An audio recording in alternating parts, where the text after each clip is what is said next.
everybody. I want to talk to you about a couple of things today. I'm going to be doing two recordings today, one at the end of this, and then I'll make a separate recording to talk about some things on social media that have come up. But first, I need to mention a couple of things. We have at MCERC an effort going on to move all our content in a way that it makes more sense to post things quickly and address more topics for you, but also for you to access what we've already done over the years. So, with that effort, all our content from social media, our reels, our videos, our photos, conversations, whatever it is going to be moved over to YouTube. That makes it really easy for you to go to YouTube and take a look and browse through what we're putting there, what we have there. So we need a little bit of patience to get it all over there. There's a lot of content, and then we'll organize it eventually. But in the meanwhile, have fun browsing through it.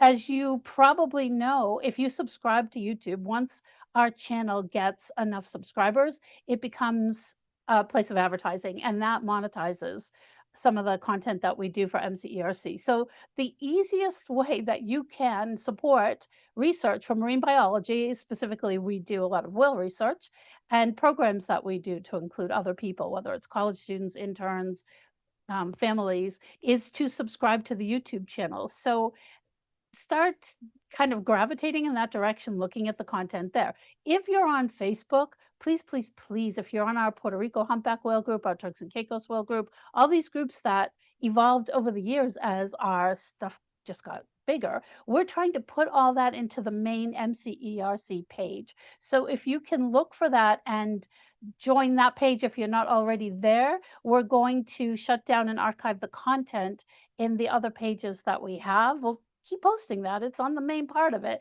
so that you can do that. Still, that content is going to originate from our YouTube channel. It's just so much more efficient and easier to bring the things that you're interested in. So that would be a really big help if you would do that. And of course, we're on the other social media platforms. You can also go to our website and look at the news tab across the top. And you'll see that our social media is embedded there. So you can scroll posts while you're looking at other things that we do. We're constantly updating that website. Right now, we're kind of in between doing so many things that it'll take some time to catch up, but that's okay. It's good where it is.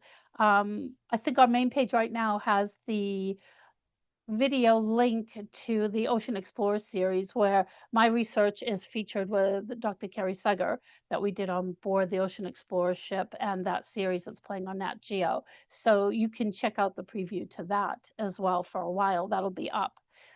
One more thing that I want to mention that's super important for us. We have a boat that was donated. If you haven't already seen our posts about that, we have a boat in California that is perfect for our Gulf of Mexico whale research and the waters around Florida. But we need to get it from California to Tampa, to our area, so that we can launch from here into the area of the Gulf of Mexico that we'll explore.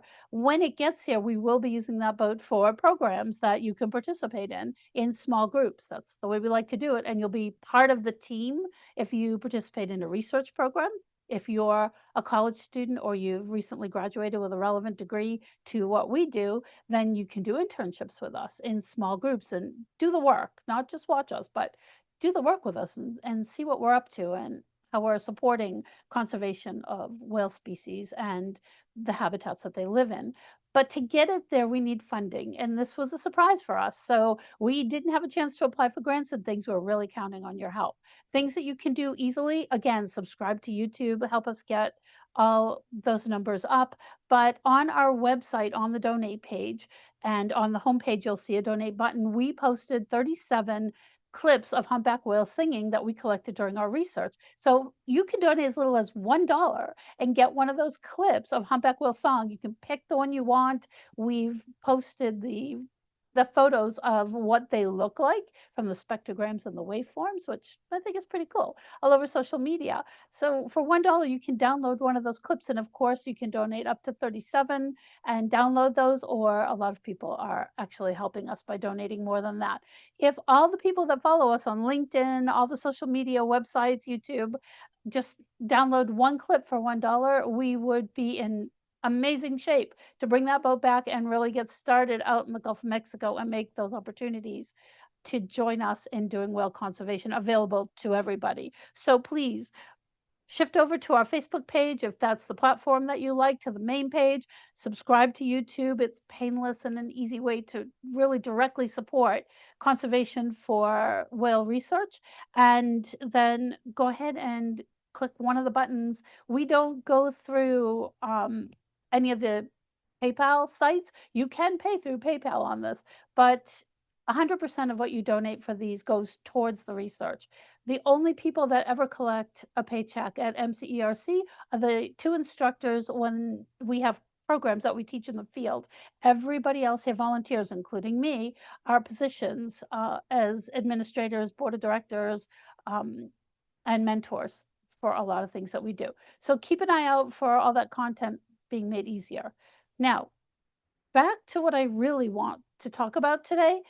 There are 2 things that come up on social media all the time, and they came up again this morning. So I figured I'll just stop what I'm doing and put this out. Then if you want to comment on these, go to YouTube and put it in the comments on this video. Even if you're seeing this on any other platform, that's where the notifications are going to pop up, and that's where I'll see it first, and we can have a conversation. As always, no personal attacks. You're certainly welcome and encouraged to have an opinion or pipe in statements on anything that we post, but once it gets personal, we're done, because we want to keep this healthy scientific debate, discussion, and anything that goes outside of that just isn't going to be part of what we do. So go ahead, take a look at this, tell me what you think. So the first topic on this video that I want to talk about just very quickly is when people ask me, why do I comment and get into arguments with people on social media posts? And it's a fair question. It's also very misunderstood about what I'm doing and why I do it. So I want to share that with you because I think it's super important to talk about a couple of key points.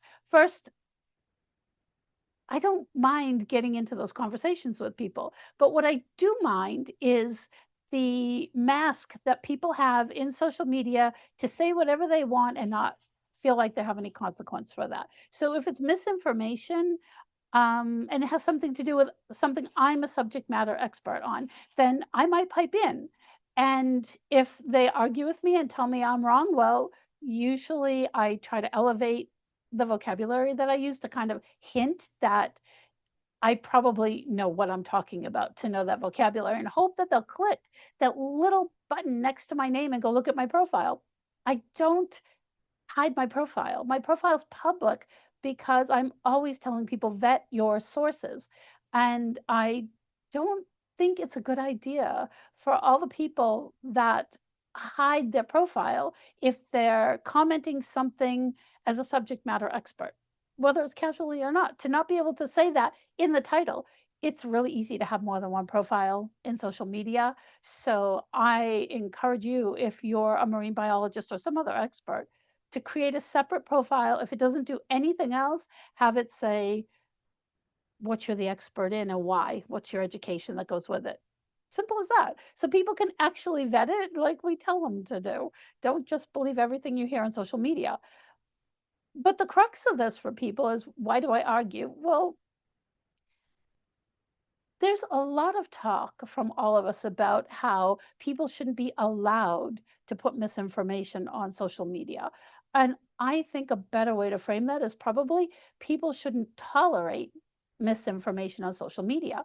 If that happens face to face, oftentimes somebody in that small group that they're talking in, even a large group, will call them out and say, that's not right. Your facts aren't right. But people on social media have a tendency to say, oh, it's not worth it. Well, that means we're giving them a pass. There's no accountability.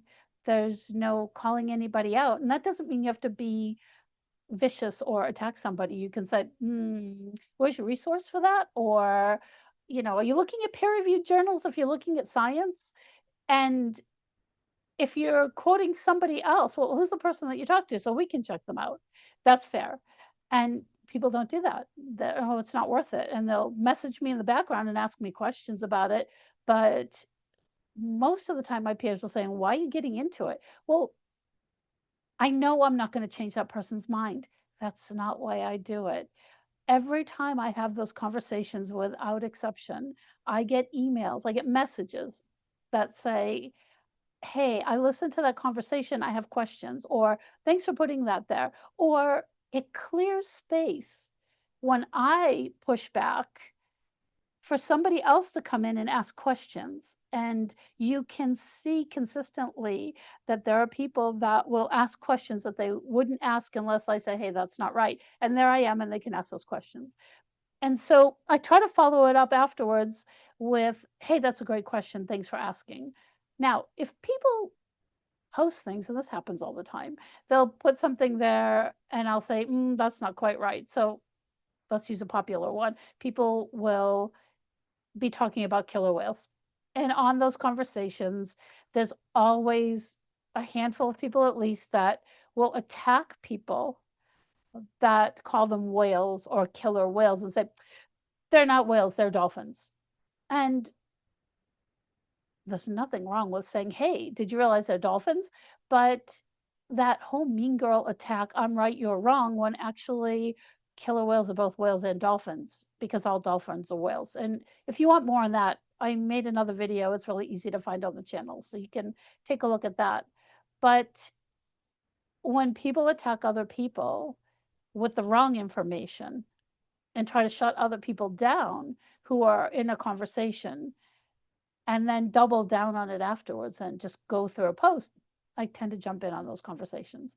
I just don't like social media bullies. And I hear Emma Watson, that young woman that I really admire for, at a very young age, being able to, with a lot of class, just kind of speak out about things that are important to her and that we should pay attention to. I hear her voice saying, if not me, who? And so I don't feel triggered by those conversations. I'm okay with saying, hey, that's not exactly right. And I don't feel the need to put my resume out there while I do it. But I do know that there are a lot of other people watching that conversation. And I know it because of the response I get, either in the background or in the post. And that's who I do it for. They want to know the right information, and I get it on my feed. I'm tagged a lot by colleagues who are either more shy or going through personal things, so they don't feel like they have the bandwidth at the moment to address it, or they put it out there and they get jumped on, and they're looking for somebody to say, hey, they're right, you're not right, I'm with them. And so I don't feel the need to put out my resume. There are a few exceptions where, when people attack me personally, that I may step that up just a bit. But generally I'll say, hey, it takes you 2 seconds to click on that dot, take a look somewhere down the conversation if they don't get the hint. So that's why I do it. I'm amused at people when they say, oh, you're so angry. And I'm not. It may seem that way because social media has a tendency to kind of make it difficult to share your tone at the time. I'm not. And I'll tell them, I'm not. I'm amused. I'm amused that you keep doing that, but it's okay because I know there's a lot of other people watching this, and the more this conversation goes on, the more they have the opportunity to see the right information. But I will put a stop to personal attacks really quickly. It's not that hard. It's just not. But I tend not to block somebody if I can help it, if it's not that person. That usually when I do that, it's because they'll go in to Messenger and they'll attack me there in Facebook Messenger and think that I will engage them there, and I don't. I just block them at that point. So the answer to the question is, why do you get into an argument with people? I do it because I think accountability is important. I don't look at it as an argument. I look at it as a very animated, entertaining exchange that's for the benefit of the other people that are watching the conversation and need the space to be able to get in there and ask those questions, pipe up, and be confident that they're walking away with the right information. That's why I do it. And I wish more people would do it. I get that not everybody has the bandwidth. There are times where I'm up in the middle of the night and I really shouldn't be getting into those conversations. I don't handle it as well. And sometimes I go back and delete them. If I go back and I look and say, oh, that just wasn't the person I want to be. But for the most part, I just do it because somebody should. We all should say, hey, where's your resource on that? and get in the habit of not giving people a platform with total impunity to say whatever they want to say. So I wanted to address that because it came up again and it keeps coming up. And I'd love to hear what you think of that. If you say it's not worth it to engage those people, but you also feel like there should be accountability, then how do we do that? I mean, how do we effectively do that? Not just we should make a law or the platform should sort that out. We know how big these platforms are and that they have to use algorithms and AI to filter stuff, and they're good, but they're not great. So why wouldn't we hold people accountable for that? That's how misinformation stops. So I would love to hear your opinion. I hope you have one. Positive, negative, whatever. Don't make it personal. Make it about the issue, and we can talk. And if other things come up that we should talk about during this conversation, we can talk about those too. So thanks for hearing me out. And I am looking forward to seeing what kind of comments I get here on YouTube, where I'll actually get those notifications easily. And let's have a conversation.